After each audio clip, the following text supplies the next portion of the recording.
कई दहाइयों तक कैलिफोर्निया में एक भूत का राज था। कई नामों से मशहूर, पर कोई उसे पकड़ नहीं सका।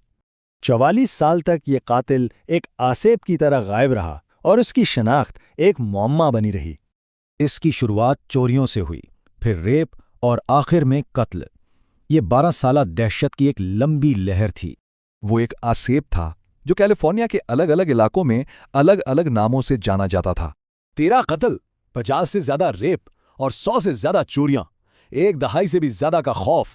इसका तरीकाकार बड़ा खौफनाक था। रात को हमला करता, टॉर्च से अंधा कर देता और बाद में मजाक उड़ाने के लिए फोन करता।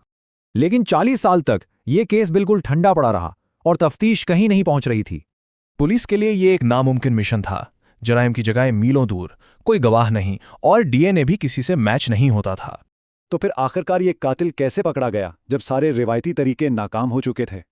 इसका जवाब मिला एक नई टेक्नोलॉजी से, जेनेटिक जीनियोलॉजी, जो अवामी डीएनए डेटाबेसिस से रिश्तेदार ढूंढती है। पहले क्राइम सीन का डीएनए दूर के रिश्तेदारों से मिलाया गया, फिर एक खानदानी शजरा बना के मुश्तबा शख्स को ढूंढा गया।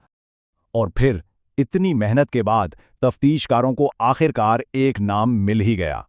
ये नाम था जोसेफ जेम्स डिएंजेलो का, एक 72 साला शख्स जो एक पुरसुकून जिंदगी गुजार रहा था।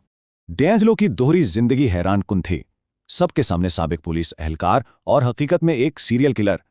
पूछगछ के दौरान उसने 13 कत्ल का एतराफ किया, लेकिन बगैर किसी पछतावे के, ना आंसू ना जज्बात।